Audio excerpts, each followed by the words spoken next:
Assalamualaikum warahmatullahi wabarakatuh. Perkenalkan, nama saya Lala Satyaningrum, perwakilan dari kelompok 5.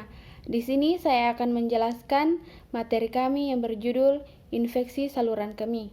Adapun nama-nama kelompok kami yang terdiri dari Lady Atipatadungan, Lala Satyaningrum saya sendiri, Nur Ifah, Ida Nur Lestari, Rosna Afrianti, Waudelisyanti, dan Padriansyah.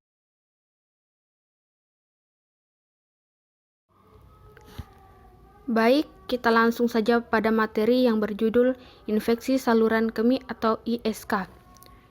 A. Konsep medis. 1. Pengertian ISK. Infeksi saluran kemih adalah suatu istilah umum yang dipakai untuk mengatakan adanya invasi mikroorganisme pada saluran kemih. Infeksi saluran kemih adalah suatu keadaan adanya infeksi bakteri pada saluran kemih. Infeksi saluran kemih dapat mengenai laki-laki maupun perempuan dari semua umur.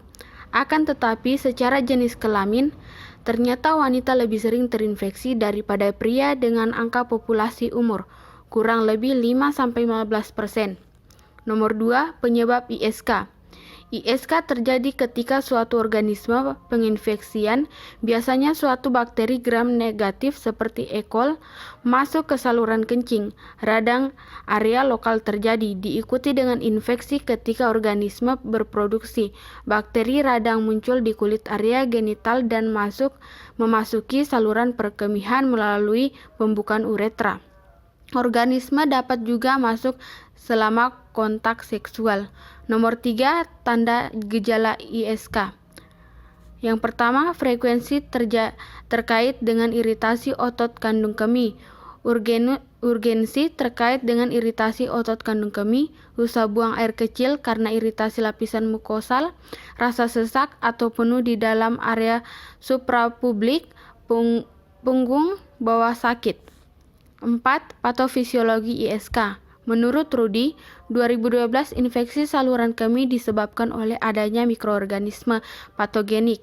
Dalam traktus urinarius, mikroorganisme ini masuk melalui kontak langsung dari tempat infeksi terdekat, hematogen, limfogen. Ada 2 jalur utama terjadi ISK, yaitu unseeding dan hematogen. Yang pertama itu unseeding. A. Masuknya mikroorganisme dalam kandung kemih, antara lain faktor anatomi di bawah wanita memiliki uretra yang lebih pendek daripada laki-laki, sehingga insiden terjadinya ISK lebih sering. Faktor tekanan urin saat miksi, kontaminasi fekal, pemasangan alat dalam traktus urinarius, pemeriksaan sitoskopik, pemakaian kateter, adanya dekubitus yang terinfeksi. B. Naiknya bakteri dalam kandung kemih ke ginjal. Nomor 2.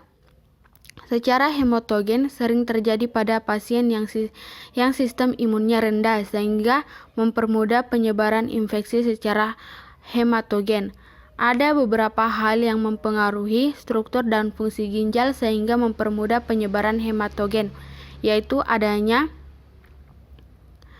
bendungan total urin yang mengakibatkan distensi kandung kemih, bendungan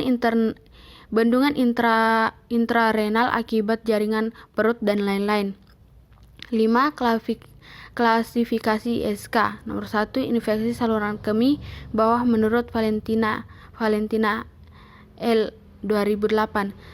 Sistis, uritis, sistis atau uretris, prostatis, infeksi saluran kemih atau atas menurut Valentin. A. Glomerulonefrenitis, sindrom nefrotik, pyelonefrotis, gagal ginjal, nefrolitis. Keenam, penata laksanaan. Yang pertama, pencegahan. A. Hindari dehidrasi. Anjurkan asupan harian cairan pada dewasa aktif sekitar 30 ml per kg per hari. B. Hindari konstipasi. Perbanyak asupan cair serat, diet, dan olahraga. reaksional. C. Tangani retensi urin inkontinensial urin atau obstruksi pada saluran keluar kandung kemih. D. Pertimbangkan perbaikan sistokel pada wanita pasca menopause, penderita pengosongan kandung kemih tanpa sempurna dan ISK kembuhan. E. Ajari wanita mengenai higienis yang baik setelah ke toilet dan berkemih setelah senggama. F. Tangani infeksi sejak dini, terutama pada pasien dengan penurunan fungsi imun atau pasien dengan retensi urin atau disfungsi berkemih. G. Lepas kateter yang terpasang dan tangani pasien yang mengalami disfungsi perkemihan dengan program penatalaksanaan alternatif seperti pelatihan kandung kemih, farmakoterapi untuk inkontinensial urin, kateterisasi intermiten, dan atau perkemihan terjadwal. Nomor 2. Infeksi saluran kemih akut. A. Penatalaksanaan epirisis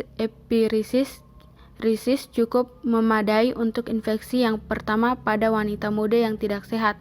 Mula penatalaksanaan empiris sebelum diperoleh hasil kultur dan sensitivitas untuk infeksi saluran kemih febris atau komplikata. B. Antipiretika dan rawat inap dengan cairan intravena diperlukan bila pyelonephritis disertai dengan mual dan muntah yang bermakna atau urosepsis.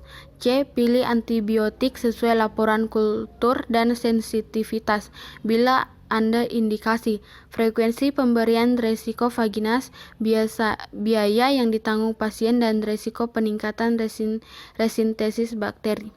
D. Tekanan kepatuhan pada pemberian antibiotik.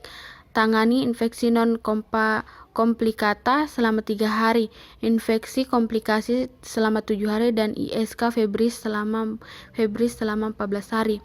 E. Penanganan suplemen antibiotik dengan analgesik sistem perkemihan. Predium tersebut sebagai obat yang dijual bebas atau obat kombinas seperti urisit.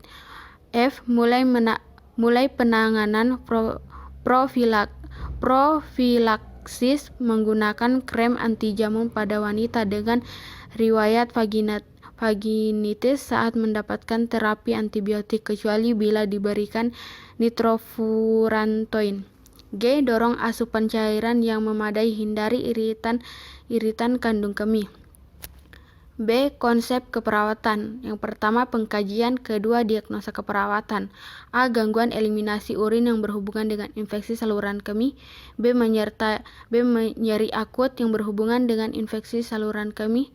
3. Perencanaan. Itulah tadi pemaparan materi kami dari kelompok 5.